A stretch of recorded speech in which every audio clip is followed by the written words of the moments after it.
Arguably, 2014 is the year when Samsung's smartphones changed direction, with the A range and the Galaxy Note 4 pointing the way.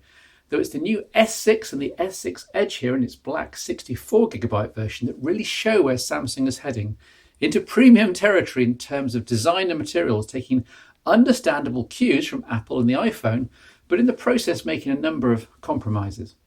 One is the price, obviously, with these new double glass and metal Galaxy flagships coming in up to £100 over where their plastic frame predecessors would have, or make that £200 in the case of the curved glass Edge here.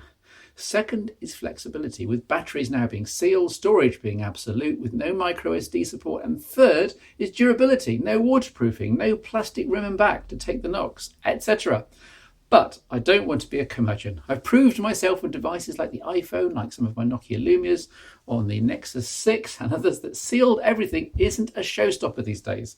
And price is a moot point, since almost every real-world buyer of the S6 range will be getting the phone on contract or upgrade, at which point the upfront cost gets heavily disguised by the carriers. However, I do have one thing against the S6 Edge here.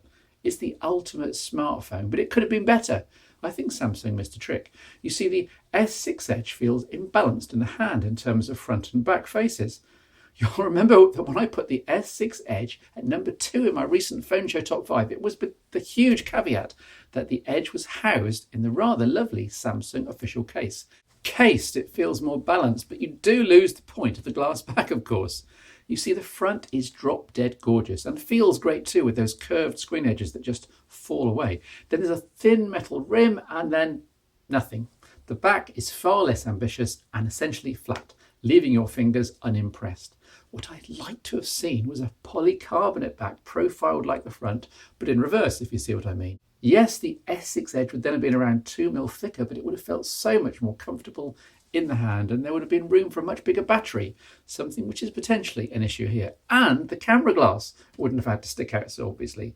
All copyright Litchfield Design Studios 2015, obviously. Anyway, the S6 Edge is what it is, an expensive Android flagship running 5.0, but with the usual Samsung TouchWiz skin, albeit tweaked and streamlined in this 2015 version. Less Samsung own brand services, thankfully. A Flipboard clone off to the left of the home screens by default, though you can uncheck this and never see it, and the usual TouchWiz tweaks for the app folder and notification shade. One surprise, to me at least, was that the usual ...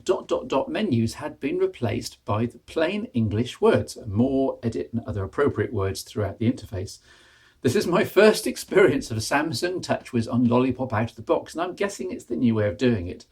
And it's rather cute and certainly easier for new users. Slightly hidden away in settings but making a huge difference in 2015 TouchWiz is a theme system. Now, these were a feature of both feature phones and Symbian smartphones a decade ago, but they do seem to be making a comeback on Android. Just pick a theme, most of which are in an online Samsung store and free, and bang, your icon set, wallpaper, UI elements and even sounds are all customized. And don't worry, the default theme is only ever a tap away, so you can experiment to your heart's desire. As you'd expect, an octa-core chipset and 3GB of RAM make short work of anything in the Android world, and I didn't see any hold-ups in the UI. There have been a few rumblings in the Android world about Samsung, Google, Lollipop and management of RAM, and I did notice that even with all updates applied, Android 5 kept closing running apps down in order to keep 1GB of RAM free. What is this nanny state attitude? Why can't users use all the RAM supplied? Roll on Android 5.1 point something anyway. The overall experience is pretty good, though the QHD screen is complete overkill on a 5.1 inch display, working out to over 575 pixels per inch. I challenge anyone to notice the difference at a typical 40cm handheld distance between this and the lower tech 1080p panel, even allowing for Samsung compensating for the fact that their AMOLED screens are pentile. There is no need for QHD. As a data point, I recruited my 15-year-old daughter, who has the eyes of an eagle.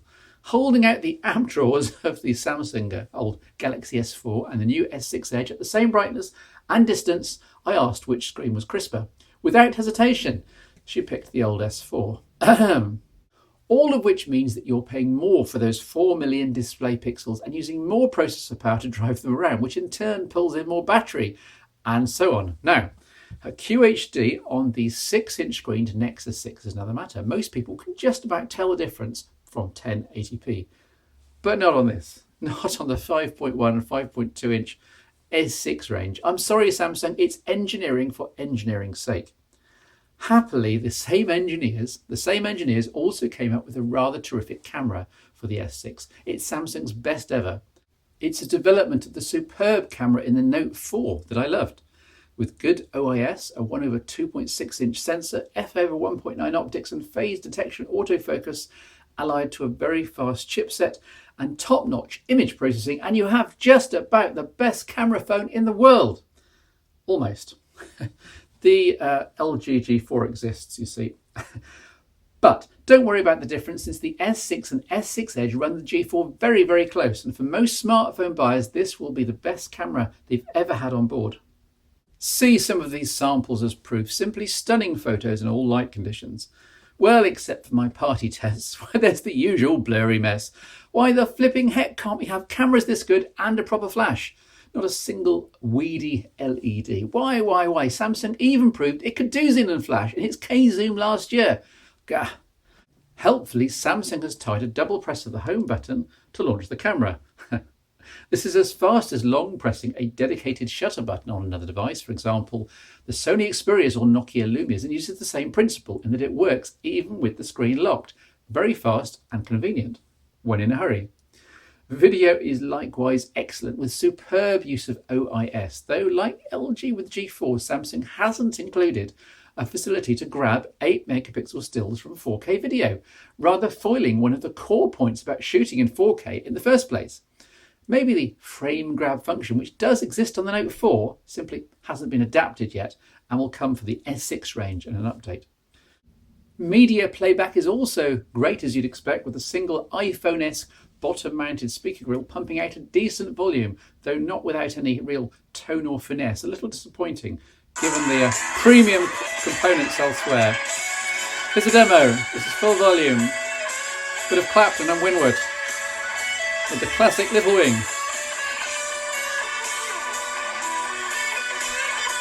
I could listen to this all day.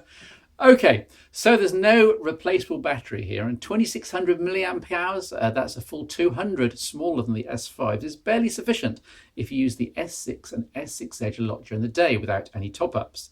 As with the G4 recently reviewed, brightness has to be kept under control if you want to make it to bedtime. Or, and this is Samsung's argument, use the built-in Qi and PMA wireless charging to top it up regularly on your desk, or use the supplied high current charger to give it more dramatic top-ups when convenient.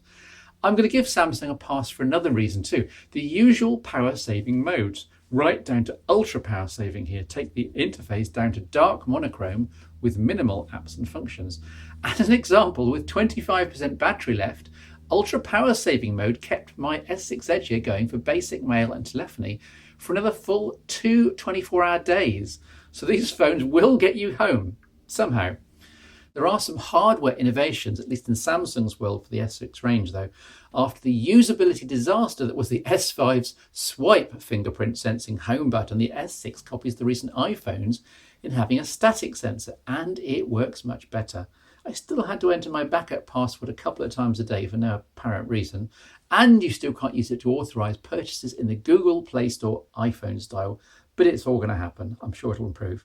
Plus, having not mentioned this screen edges much so far, there are some nice little extras or novelties, depending on your point of view. The much publicised glow per contact when someone calls and your S6 Edge is face down. It's there, it works, but who on earth keeps their phone face down on any surface? Yes, there's Gorilla Glass 4, but who likes taking that sort of unnecessary risk? More useful is a night and evening implementation of an always-on glance screen. I can't really see why this couldn't just take over the whole screen and be standard on all Samsung AMOLED screen phones, but still, you get a small clock and date up on your chosen Edge, permanently on, even if not plugged into mains power. Potentially useful at night, and you can configure which hours it operates, though not the full 24, annoyingly. Now, by swiping backwards on this Edge at any time, a configurable set of Tickers can be swiped up, including trending tweets, Yahoo News updates, and your latest Android notification. I suppose it's an innovation, but it's not very practical. If you wanted any of the above information, you just unlock your S6 Edge and then use the full screen interface, and you get what you wanted 10 times faster. Add it all up and you've got a premium smartphone, which could have been insane. Imagine a symmetrically curved polycarbonate or even leather effect, or even leather back housing a 3500 mAh battery, for example. It would have felt so much better in the hand, I suggest. As it is, you spent, say, £750 on a SIM-free 64GB Galaxy S6 Edge. Then you have to pay another £30 to get the official shell case that provides protection and thickness for a more comfortable grip. It's madness, I tell you, and I can suggest plenty of other options for that £780, not least buying a leather-backed G4, which I still haven't got, which has an even better camera, is far more flexible in terms of battery and storage, and which saves you well over £200.